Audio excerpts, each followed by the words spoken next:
Think about drug addict imagery. Perhaps you're picturing a miscreant falling over in the streets, and we're quick to judge them critically because we think, how can somebody live their life so wickedly? And in a minute, we decide that we know their whole history. They went from sip and drink to a little weed to bigger things.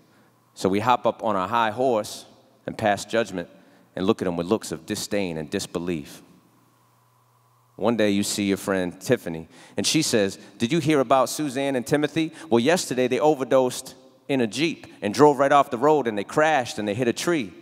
But they're okay, because they were saved by Narcan that was administered by the EMT. And maybe it's because you lean one way politically, but you believe in free will and personal responsibility. So you think, are you kidding me? Don't they understand that Narcan is a scam from the pharmaceutical industry? If they want to get high and die and commit suicide, we should just let them be. As far as I'm concerned, they're never going to learn. The best thing to do would be to put them out of their misery, because they're drug addicts and junkies and losers and deadbeats. They're worthless, and they don't mean shit to me.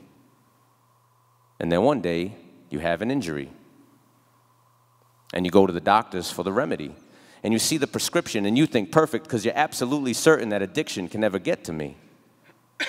So you start with 1 or 2 a day just to make it through the pain, not knowing that that's the recipe. And before long, you're not feeling very strong, because in addition to those, you need 2 or 3 to get to sleep. And then the scripts run out, and there's no doubt that you're going to find out all about withdrawal misery.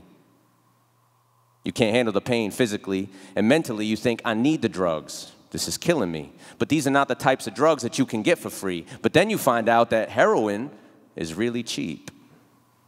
Hey man, I heard around the bend that you can get the same high if you try that sniffing thing. And you think, okay, because there's no way that I would contemplate sticking a syringe into me. But I haven't been high in a week. Desperate times call for desperate measures. Can't be finicky. You were a prick, but now you're going to find out how dangerous a little prick can be. And now you're an addict. And your family, they're like you. They're a similar breed, so they just give you the big boot, like Italy. And you think, I don't need them, my family or my friends. The only person that matters to me is the person that gets a fix to me. And these people that I used to count as the enemies are suddenly my colleagues and new friends in the streets. And then one day you have too much, and it's that Narcan that stops you from missing a beat. That's full circle. Symmetry.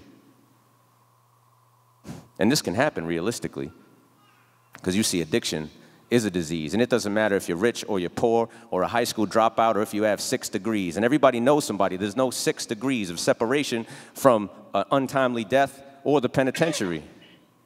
Addiction is a disease, because our brains work with chemicals intrinsically, and these drugs alter our brain chemistry.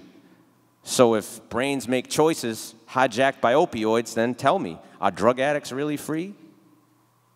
Sounds like they're sick to me. And they are sick, because addiction is a disease.